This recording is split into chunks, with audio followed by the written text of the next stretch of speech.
Olá, amigos. Vamos dar início a mais uma gravação aqui da nossa experiência no Instituto.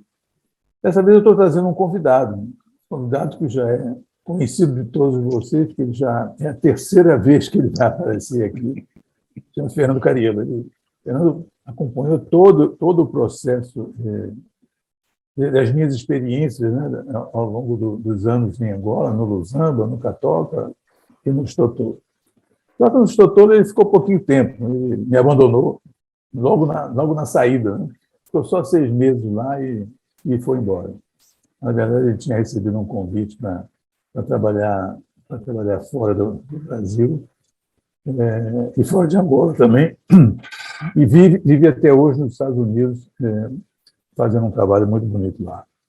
Mas o Fernando teve uma participação muito importante no processo nosso de viabilização do Instituto, e eu gostaria que ele transmitisse para vocês tudo aquilo que fez, para vocês perceberem as dificuldades e as estratégias que foram acontecendo, né, naquele momento complicado que eu já expressei para vocês, que ele estava desde o início, vocês mesmos, praticamente ele vivenciou aquela fase de pioneirismo total, a fase da greve, efetivamente, e quando a greve acabou, que ia começar a brincadeira, ele foi embora. Então, mas, de qualquer maneira, aquilo que ele deixou para nós foi muito relevante e ele vai permitir aqui para todos perceberem o que foi feito. Fernando, mais uma vez, obrigado aí pela participação, pela terceira participação. Dessa vez não vai ter mais nenhuma, né, Fernando? Hoje é despedida mesmo. Agora acabou. Agora acabou. Mas, de qualquer maneira, eu queria que você deixasse aqui para todos as informações daquilo que foi feito nesse curto espaço de tempo que você ficou no setor. Está com você, Fernando. Obrigado, Naima. É muito bom contar as minhas histórias, né, para quem quer escutar, né? E às vezes a pessoa não quer escutar. Né? Só lembrando, eu trabalhei com a Sinal Odebrecht, né, depois do Catoca. Eu saí do Catoca e fui trabalhar com o Grupo Mbacassi. Foi um movimento ousado na época, todo mundo achou esquisito isso. Eu trabalhei no Grupo Mbacassi uns 8, 9 meses, tá? Peguei uma hepatite, sobrevivi a hepatite, etc. Aí, quando acabou o meu trabalho lá, eu voltei para o Brasil, fiquei no Brasil uns 5 meses, engravidamos, né? Isso aí. E você, quando começou em dezembro, você me chamou de volta para voltar. Eu aceitei e disse para você que eu fico até meu filho nascer. Meu filho estava programado para nascer em julho. Você disse que quando você bebeu água do Mengo, não vai voltar mais, vai continuar aqui com a gente, mas não teve jeito. Foi realmente o gatilho da minha saída de Totolo foi quando a minha mulher ligou: olha, vai nascer amanhã, volte. Eu peguei um avião via Lisboa, saí Luanda, Lisboa, Rio, pousei no Rio. No dia seguinte, que o filho estava nascendo, realmente nasceu no dia seguinte, em 4 de julho, tá? Então, a data exata da saída de Angola eu sei, que foi dia 2 de julho, cheguei no Rio dia 3, meu filho nasceu dia 4. E no dia 4 estava fazendo teste de malária, que eu estava passando mal pra caramba, achei que estava com malária, chegando no Brasil, sem ter nem como tratar lá, que ninguém sabe como tratar malária. Tá? Então, da história da minha chegada em Luanda, para Estotolo, né, meu aniversário é em janeiro, e eu cheguei no sábado seguinte ao meu aniversário. Tudo que o pessoal de apoio da ITM, nossa, você fez aniversário ontem? Eu falei, pois é, fiz aniversário e viajei, né? E já chegando no ITM, encontrei você no cofre da Indiama, né? Você e a Rosarinho lá no cofre, né? E dizendo assim, preciso sair daqui, eu se não ficar preso aqui dentro, como é que eu faço? E já estávamos vendo, tinha conversado com o Rui Pereira, que era um velho conhecido, que ele tinha uma casa na rua da ITM, né? Não lembro mais o nome da rua. E nós fomos lá e alugamos, fechamos o aluguel da casa, tá? E não tinha móveis, né? Tinha uma casa que ele tinha acabado de reformar, ele morava ali, né? Ajudamos ele a tirar o colchão dele, que ele morava, os móveis dele, tiramos tudo da casa lá e fomos entrar na casa. E não tinha móveis, né? Não tinha nada para a gente começar a trabalhar. Eu disse, como é que a gente vai fazer trabalhar? E como era uma sessão de participação, eu fui no prédio da Indiama, conversei com alguém que era responsável pelo projeto Pens, não lembro mais quem, e perguntei se podia usar alguns daqueles móveis emprestados para mobiliar nosso escritório enquanto a gente comprasse móveis novos. O cara não tinha problema. Então, eu subi no prédio da Indiama, que era um prédio uns 10 andares, 8, 10 andares lá na cidade, e eu levei um bloquinho de post-its e comecei a botar post-it em várias mesas e cadeiras, e de armários, etc. Né? E no sábado, uma equipe da ITM foi lá e levou todos os móveis que eu tinha marcado para levar, para mobiliar o nosso escritório. Tá? Então, a gente começou a nossa aventura lá no escritório com os móveis emprestados da Indiama, e alguns meses depois recebemos uma cobrança da Indiama, foi o próprio, acho que foi o Videira que mandou, que a gente tinha que pagar os móveis que a gente estava usando deles. Eu falei, não tem problema nenhum, mas é uma associação de participação. Essa é a contribuição da Indiama. Começamos a fazer várias contribuições da Indiama dessa forma. Carros também, tinha uns carros que eram para ir para a mina, para o Penzi, que a gente interceptou.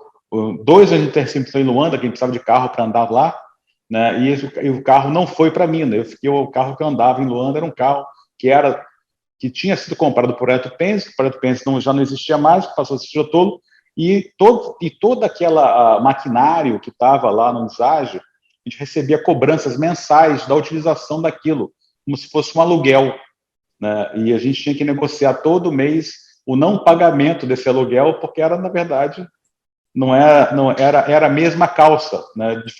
E era até o mesmo bolso, a gente estava fazendo o mesmo trabalho em conjunto, e isso entrou como contribuição da Indiama, nossa ação em participação. Foi um processo contábil interessante, nós discutimos várias vezes com o Videira, eu não lembro, acho que era Lourenço que trabalhava com a gente, tinha um grupo que discutia isso, de como utilizar os meios que a Indiama tinha no projeto para fazer o projeto. Tá? Então, quando a gente começou o processo, nós não tínhamos, a ITM tinha uns sistemas de gestão de computadores, a gente não tinha nada. Então, a folha de pagamento era feita pela ITM, a folha de pagamento da Indiama era feita pelo pessoal do Penzi. Então, a gente começou a montar uma infraestrutura, né, de escritório, e determinamos que a gente tinha que ter o nosso próprio sistema, um ERP, né, um sistema de gestão integrado, né, que ninguém tinha, nem a própria Indiama tinha, nem a própria ITM tinha, tá? E tinha um consultor da ITM, um inglês chamado Rob Ezra, que ele era um contador muito bom, que fazia auditoria na ITM. Então, nós fizemos uma conversa, determinamos que seria mais interessante comprar um sistema inteiro, né? Identificamos um sistema que fosse adequado, e na África do Sul, um sistema de produção em inglês, que ele conhecia, o Tetra, e que tinha um representante na África do Sul, em Joanesburgo, que era até engraçado, é uma empresa de 3 portugueses. E fomos na África do Sul, em Joanesburgo, identificamos, começamos, negociamos o sistema, e eu fui lá 2 vezes, uma para negociar o sistema, e o segundo para fazer o kick-off do projeto. Compramos os computadores todos na África do Sul, em servidores e tudo, instalamos em servidores servidores na África do Sul, lá nessa empresa de Joanesburgo, e depois mandamos via aérea os computadores para Luanda. Tínhamos contratado uma empresa que eu já conhecia também em Luanda para fazer o cabeamento estruturado da rede, uma coisa bem moderna que ninguém tinha antes. Fizemos um trabalho muito bonito na parte de informática, né? E era interessante que a gente conseguiu tinha que cuidar do inventário que estava na mina. Então, pegamos um computador desktop comum e configuramos esse computador como servidor e mandamos para a mina, para fazer as atualizações de inventário na mina, e que tinha que mandar os arquivos para Luanda. Mas naquela época não tinha internet, né? Não tinha como conectar a mina. Então, nós fizemos um processo de envios de disquetes e testamos umas 2 ou 3 vezes o envio de dados por rádio HF. Então, a gente conectava o rádio da mina com o computador, com um modemzinho, aqueles de discar, mas via rádio, e mandava os arquivos via rádio. Fizemos isso umas 2 ou 3 vezes, ficava a noite inteira, eram 8, 9 horas com o rádio ocupado, o pessoal reclamava que não podia falar com a mina, aquele via rádio, dava eu, comunicação, para mandar um arquivo de 30K, né, que a coisa hoje em dia é ridiculamente pequeno, né? E no final a gente concluiu que era melhor mandar o disquete via aérea mesmo, com a mão do piloto, para fazer a atualização do inventário, da contabilidade que a gente tinha no ano. A gente fez a instalação disso. Eu cheguei lá em janeiro, em abril já estava instalado esse negócio. Foi muito rápido o processo de identificação e instalação do sistema de ERP. Foi um trabalho bacana. E você se lembra, naquela época, estava com essa internet também. Fernando, deixa eu só te interromper aqui um pouquinho. Eu posso concluir que o Doutor efetivamente era um projeto pioneiro do ponto de vista de informática? Com certeza. Era um sistema que, quando a gente tinha na Odebrecht, a Odebrecht tinha uns sistemas básicos que a gente utilizava, a gente usou em Lousame e Catoca, mas não era um RP integrado como a gente tinha. Tá? Nós devemos ter sido a primeira mina de diamante de Angola a usar um RP integrado. Tá? Não desconheço de alguém que tenha feito isso antes. Tá? Eram sistemas separados, todo mundo estava alguma automação. A própria ITM tinha uns sistemas lá em DBase, uma coisa feita até internamente, alguns pedaços, mas não era um RP, um produto de mercado integrado. Acho que fomos o primeiro, sim. Tá? E com certeza fomos a primeira mina de diamante a ter um e-mail, né, o Chitotolo, eu acho que era a Net Angola, que foi, naquela época, estava começando a internet no mundo, né, e Angola teve o provedor de internet, o Net Angola, foi o primeiro provedor comercial de Angola. Nós fomos os primeiros a contratar acesso. A gente conseguiu comprar uma linha telefônica específica, a gente era discado, e tínhamos o nosso e-mail, né, e navegávamos na internet, nós naquela época, e mandávamos arquivos para a África do Sul, que tinha um escritório de compras lá, que servia a ITM, a gente conseguia fazer a conexão e mandar pedidos de compra via internet, a coisa que não era, ninguém tinha isso, né? Era quase que uma ousadia, né? Era uma ousadia, né? E tanto que os nossos colegas da Odebrecht foram os segundos a botar internet disponível, né? E quando eu conversei com eles, nós já temos internet, nós também já tem um mês já. Que bom. Certo. Então, e de aventuras interessantes, nós temos várias, né? A gente tem várias idas à mina. Eu lembro de ter ido uma vez, uma história pitoresca, né? Que a gente contratou uma equipe para fazer a desminagem, né? E eram sul-africanos que iam lá para conhecer. Então, acho que era a mesma equipe que foi no Catoca. A gente chamou para fazer uma avaliação. E eu estava lá na mina com o Andy Mason, com a equipe toda. Eu ficava na casa dos portugueses. Era interessante que tinha a casa dos ingleses, a casa dos portugueses, né? E nós fizemos a ideia era ver qual era a desminagem, principalmente uma parte de um aeroporto, e tinha que ver desminagem. Estamos indo lá e andar, e cuidado. E de noite, na casa dos ingleses, a gente estava lá tomando cerveja, e a gente, mas vocês não têm medo desse negócio de desminagem? Aí o cara me falou uma frase que é meio grosseira em qualquer língua, mas ele disse que a vida, Fernando, não é fácil, a vida é como um pepino. Às vezes está na sua mão, e às vezes está dentro de você, cuidado. Se prepare, você não controla o que acontece. Então, viva bem, que é o destino a cumprir. Então, era uma lição de vida muito boa que eu escutei na época. Tá? Mas o processo na mina, a gente foi lá várias vezes, a grande dificuldade que a gente tinha lá era o excesso de pessoal, né, que a RH também, eu cuidava dessa área de RH também, e que tinha 1.000 pessoas disponíveis no deságio, né, e a gente precisava de só, teoricamente, entre 200 e 600 para a operação, então tinha que desmobilizar o pessoal e deixar na mão da Indiama. Isso foi uma dificuldade muito grande. Um dos grandes motivadores da greve, né, foi a ameaça de ficar não sem o emprego, mas sem o cabaz, né, que era o que valia, né?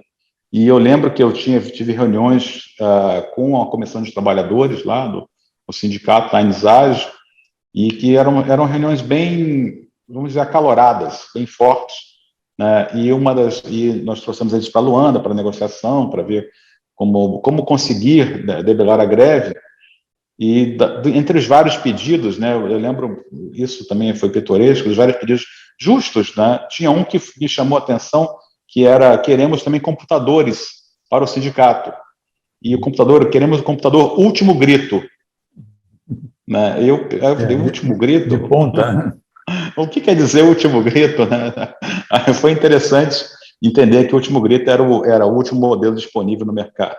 Tá? Na nossa área de suprimentos, eu tinha o Zé Ribeiro, com quem eu morava em Luanda, na República, e na mina tinha um escocês, o McKenna, que falava inglês com sotaque fortíssimo escocês, que eu quase não entendi o que ele falava. Aí um dia ele foi a Luanda e fez uma reunião comigo para fazer o pedido de compras, de comida, né? Que ele cuidava da parte de alimentação.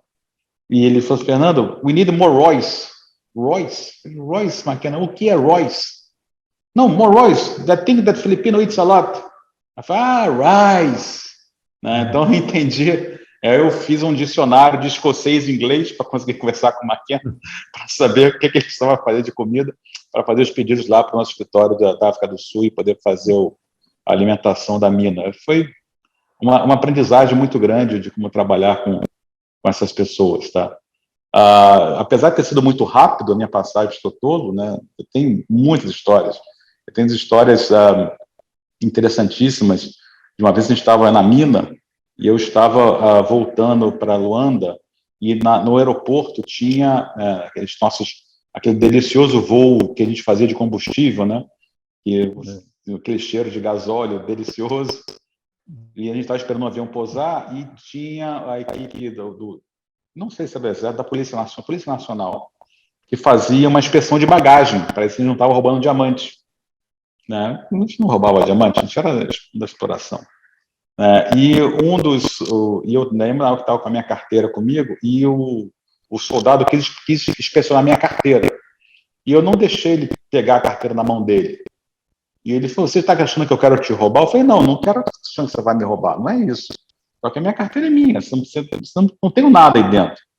E na época eu tinha dentro da carteira, tem aquela tradição no Brasil de ter a semente de romã que você come no dia 6 de janeiro, né, do dia dos Reis Magos. Então eu tinha um papelzinho alumínio com 3 sementes de romã dentro. Aí quando ele pegou minha carteira e viu aquilo, o que é isso? Aí eu não tive dúvida. É feitiço. Na minha mão ele soltou a carteira, deu a volta para o outro lado e não tocou mais e mandou embora. Uma sementinha dentro do papel alumínio, isso é feitiço. Não, isso eu não mexo, pode ir embora. Certo? Aí foi uma saída honrosa da expressão. Você participou do processo negocial da greve? Alguma coisa. Quem liderava o processo que estava lá em Nizage era o Andy Mason, tá? Eu dava o suporte para ele que ele precisava. Fui umas 2 ou 3 vezes como representante do Totolo, da ITM, na área de RH, para fazer a negociação. Mas quem fez a grossa negociação mesmo foi o Andy, tá? Ele que estava no dia a dia com o sindicato lá e vamos a quebra de braço até dos próprios representantes da Indiama, com a gente, para saber quem é que ia ficar no projeto, quem é que ia sair. Tá? E eu lembro que teve um impasse que, no final, foi dito, se vocês não voltarem a trabalhar, vamos continuar a operação com o nosso pessoal e não vai ter mais trabalho para ninguém.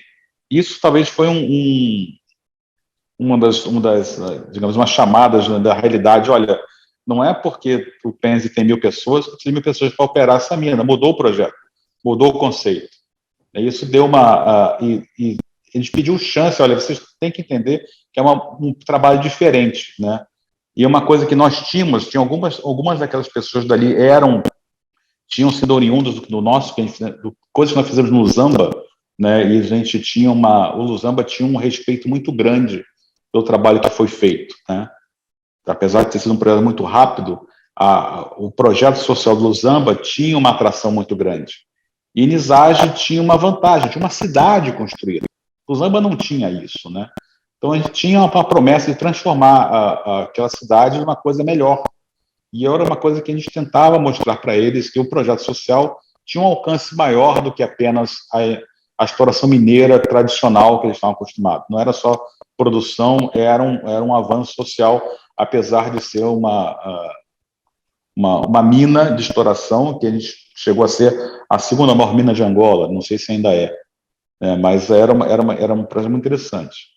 E eu lembro também que nessa parte de produção, nós conseguimos, daqueles 6 meses, nós fizemos, eu acho que 2 ou 3 vendas só. Na primeira eu não participei, na segunda eu não participei, foi logo no início, na minha chegada, e na última venda, que a venda tinha sido, as 2 primeiras vendas foram até feitas pelo processo da ITM, e já que a gente não tinha conta bancária, não sei se você lembra, foi difícil abrir a conta bancária, a gente conseguiu abrir a conta bancária no banco que tinha até embaixo do nosso escritório, era um banco, não lembro mais o nome, mas tinha um banco ali que a gente abriu uma conta em dólares ali, e fizemos, aí teve o último processo de venda, e o Silvério perguntou se eu queria participar, e eu fui no Banco Nacional, né, eu nunca tinha visto um processo de venda, chegou aquela caixinha cheia de cadeados, etc., para abrir na mesa lá do BNA, então estava lá junto com o processo de venda, o avaliador belga fazendo a avaliação das pedrinhas lá, né, parecia uma garrafa de Coca-Cola quebrada, né, aquele diamante bruto, aí joga para cá, e separou uma meia dúzia de pedras importantes, e o resto ele botou tudo na balança e pesou,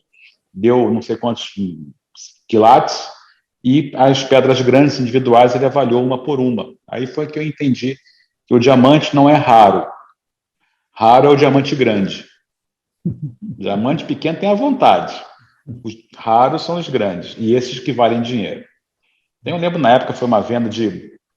Não sei, o número na minha cabeça são 3 milhões, pode ser 2 milhões e 900, algo assim, de dólares, tá?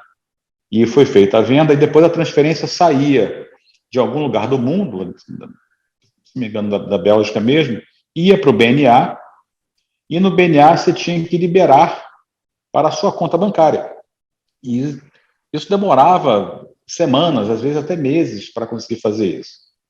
E quando saiu o pagamento, a transferência entrou no BNA, tinha que alguém ir no banco liberar. E eu, sem saber que era difícil, fui ao BNA. Né? Não sabia com quem falar, nem com quem. Entrei no banco, na portaria. Onde é que faz câmbio? Onde é que faz transferência? Ah, aqui, aqui. E encontrei uma senhorinha muito simpática, uma mocinha bonita. Ah, começando a conversar. Não, o que você veio fazer? Não, eu vim aqui para liberar assim. Ah, não, isso não é assim. Mas o que é? Não, que a gente é empresa nova, assim, estamos começando. E ficou... o dinheiro apareceu em uma semana na conta bancária. Né? E o Silvério e o Renato Hermínio me chamaram lá na ITM. Vem cá, como é que você fez isso? Eu falei, o que eu fiz? Você liberou o dinheiro em uma semana? A gente demora meses para liberar o dinheiro. Eu falei, eu não sei. Eu só fui lá e falei. Foi o seu charme, né? Eu não sabia que era difícil, entendeu? Então eu achei que era normal fazer isso. E depois eu não sei o que aconteceu, depois teve a greve, não tinha mais produção, e eu não tive nenhuma venda depois que saiu de lá.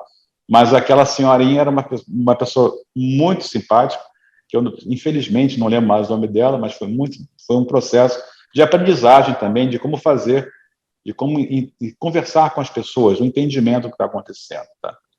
Mas, Fernando, fala um pouquinho aí sobre os aspectos administrativos nessa fase de implantação.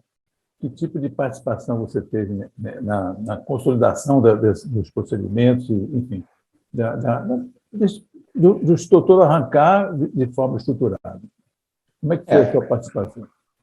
A gente começou, quando a gente começou, a gente tem o entendimento do processo, a gente começou a criar as políticas administrativas, tá? Uma coisa que eu aprendi na Odebrecht, né? Tem que ter o guia de como fazer os trabalhos, tá?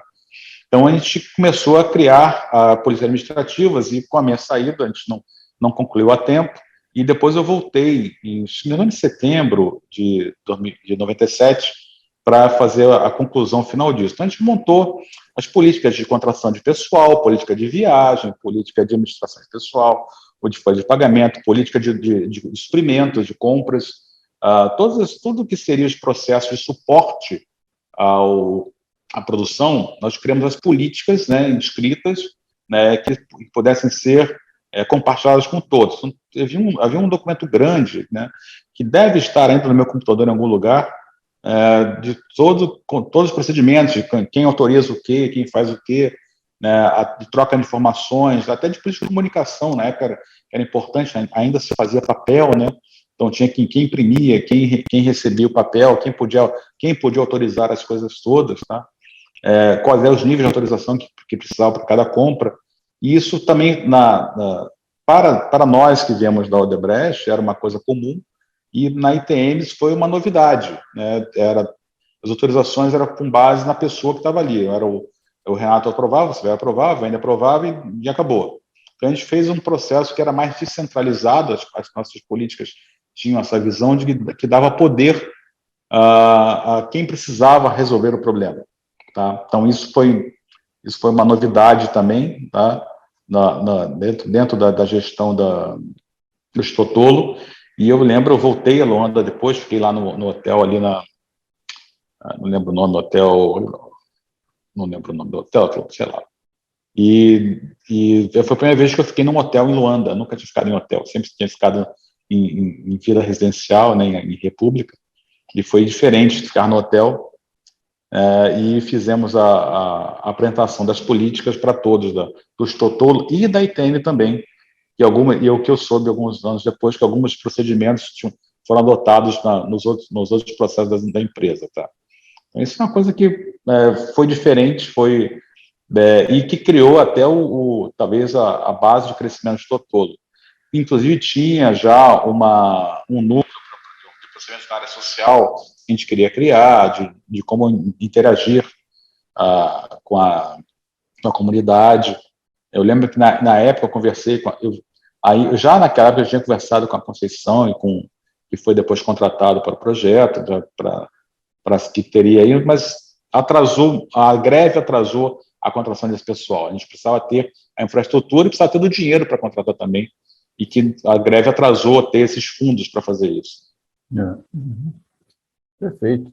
Foi importantíssimo, né, essa definição clara de procedimentos para que pudesse crescer de forma estruturada, né? Essas coisas, quando você não faz isso, dá para o torto, né? Porque acaba entrando num caminho que depois, para voltar, para consertar, é mais complicado.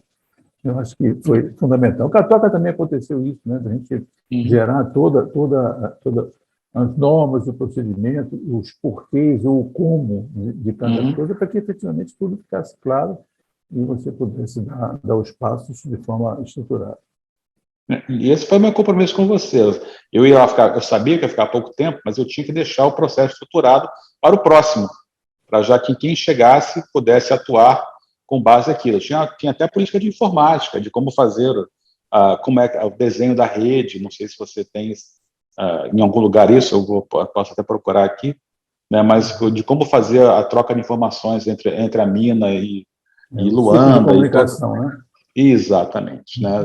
Na época, em Usage, nós tínhamos apenas o Inmarsat, que era uma maletinha 007 daquelas pequenas, que é de comunicação, e o rádio HF, era toda a comunicação que nós tínhamos. Tá? Então, a gente tinha até procedimentos para utilização desse equipamento, de como fazer o procedimento de troca de informação entre nós, para ter decisão coletiva, né? A gente saber o que está acontecendo na mina o tempo todo, né?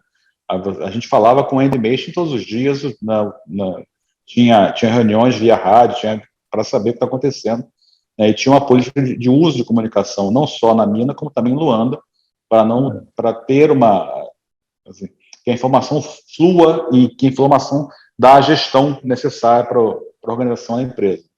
Ô, Fernando, a gente fala, você está falando aí agora, mas não é pensar, nós estamos falando de coisas de, sei lá, quantos anos? 25 anos atrás, né? Onde a internet não existia, era tudo muito rudimentar, né? Tanto é que você vê que o meio de comunicação era um disquete que saía na mão do piloto para levar para o ano para poder realmente consolidar os dados. Então, está feito o e-mail nosso era um avião que levava um disquete. Isso aí. Então, era assim que funcionava, né? E a gente tinha que ter eficiência e eficácia, né? Produtividade, com toda essa debilidade do sistema de comunicação. Né? Mas, mesmo assim, fomos os pioneiros, né?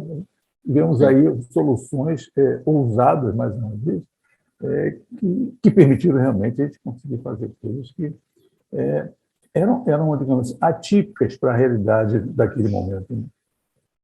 Uma coisa que a gente tinha naquela época, que hoje talvez seja a comunicação tenha dificultado, a gente tinha um empoderamento da pessoa, né? A gente tinha a pessoa certa no lugar certo e a delegação dessa pessoa. E tinha sistemas de controle, mas não de acompanhamento, mas não de controle, né? A gente não precisava saber 24 horas o que estava acontecendo. A gente dava diretriz e acompanhava o resultado. Então, a gente tinha nosso procedimento era com base nisso, tá? E a gente, uma coisa importante que a gente tinha era saber identificar a pessoa certa. Então, eu lembro na Stotolo, teve um geólogo que precisava contratar um geólogo, e trouxemos um geólogo da Inglaterra, que se dispôs a vir, etc. E quando ele chegou no Arriar das Malas, lá em Deságio, o Wendel olhou para mim, olhando para ele, olha, não vai ser esse. Ele tem muita teoria, mas aqui não vai sobreviver.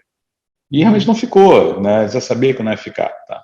Ele não tinha o estofo para fazer isso. Então a gente tinha, não era digamos, os soft skills, né? Que não era só você ser bom tecnicamente. Você tinha que saber conviver num grupo, comer e dormir 24 horas num grupo que estava no interior de Angola, vivendo junto, sobrevivendo junto, bebendo junto, sem brigar, né? Sem ter essas idiosincrasias individualistas que tem hoje em dia, que você pode ter hoje. Naquela época não podia ter. Você estava no coletivo, você deixava de existir.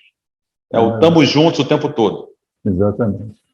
Não, e você vê, até mesmo nós, que vimos de uma outra escola, de alguma forma, né, na fase inicial era complicado, porque você estava entrando num mundo, né, que tinha aí algumas características que eram... Então, você tinha que se adaptar àquilo para poder realmente encontrar a forma de dar resultados, né, rapidamente, né, mas consciente de que existiam diferenças grandes em termos de percepção das coisas, de entendimento das coisas.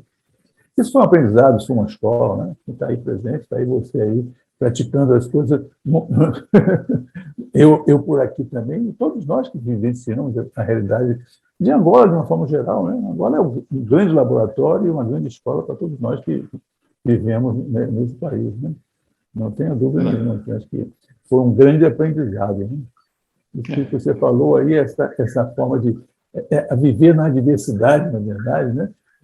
Pô, foi o que mais nós fizemos e conseguimos ter resultado. Eu aprendi muitas coisas de conviver com pessoas, tá? Agradeço muito a oportunidade que tive em Angola, né, de coisas simples, de ter prazer em coisas simples na vida, tá? Me lembro que eu passei um final de semana lá em Zage, na casa dos portugueses, e no domingo à tarde eles faziam café. Eles jogavam cartas, conversavam, faziam café. Aí você fala, mas como assim fazer um café? Era a missão de cada um, quando viesse da sua viagem à casa, a trazer um grão de café diferente, de origens diferentes, de torrefação diferente.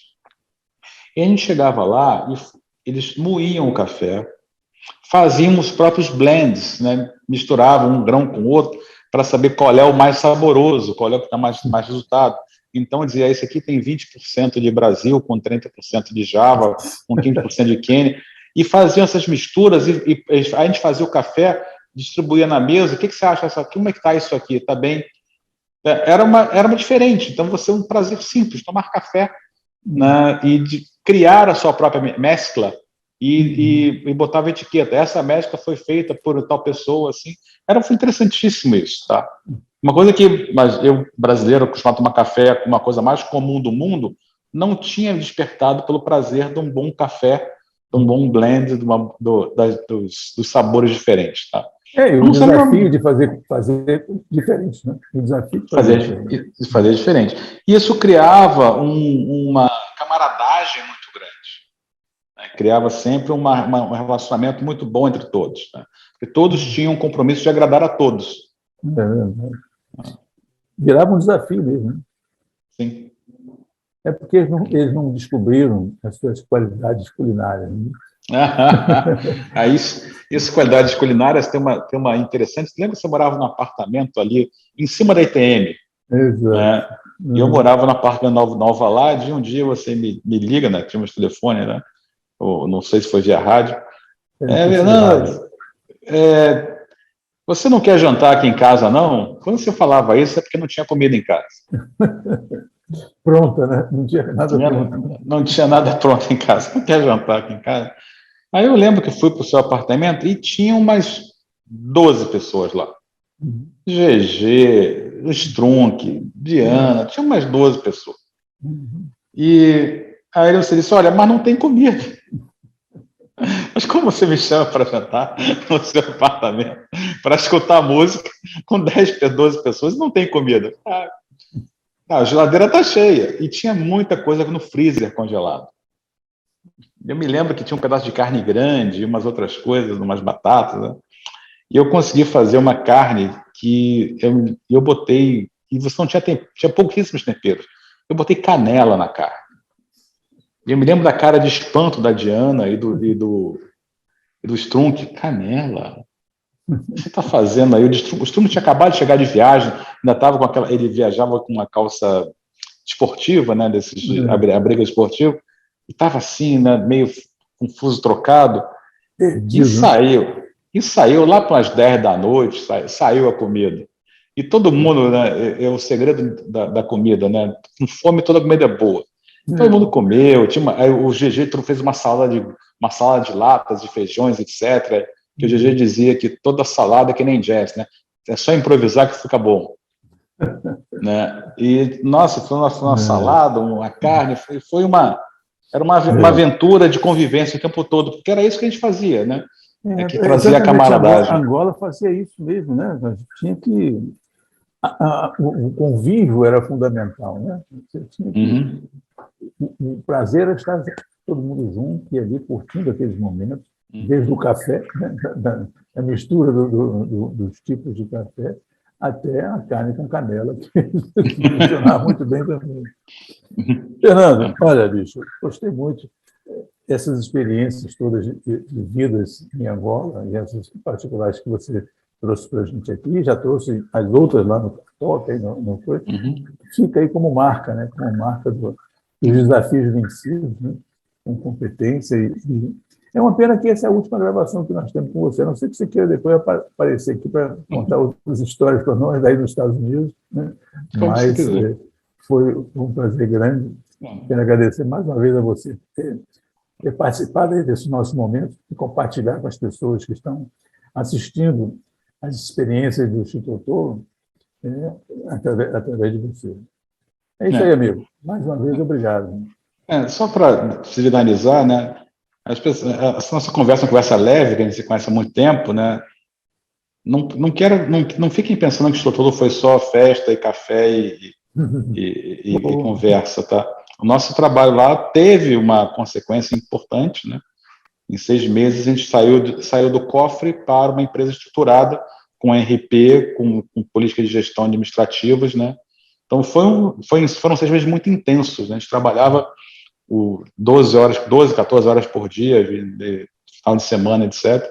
Eu dividi o apartamento com o Zé Ribeiro, que é uma pessoa divertidíssima, que tocava violão, que me ensinou coisas fantásticas na vida, tá? Então, tem nosso processo de Angola, o que eu aprendi em Stotolo, né, e eu espero ter conseguido transmitir também para algumas pessoas as nossas convicções de trabalho também, né, administrativas, foram muito importantes, acho que para o Stotolo e para todos, né, e para mim também. Com certeza. Então, o nosso trabalho, o que eu aprendi em Stotolo, eu levei para o resto da minha vida. Tá? Tem coisas que eu faço até hoje que isso eu aprendi lá. Né? Então, isso é importante. Que bom. O Stotolo foi muito intenso, né? Muito intenso. É aquela história, saímos do zero e tinha que transformar aquilo, né? Um limão numa limonada, né? E acabamos que conseguimos associação e participação, depois virou sociedade. Tá? Tudo isso aí foram coisas que foram sendo criadas, né? E com muita dificuldade, falta de dinheiro, um prejuízo monstruoso, né? Enfim, aí posso falar tudo, porque tem outro vídeo para gravar ainda, mas que efetivamente tem muita história para contar. Tem. É isso aí, meu amigo. Mais uma vez, obrigado. Um forte obrigado abraço, a você, né? Tá? E até a próxima. Até a próxima. Passa aqui em Luanda para poder rever os amigos. Com certeza, estou precisando. Um abraço, Fernando. Obrigado. Tchau, tchau.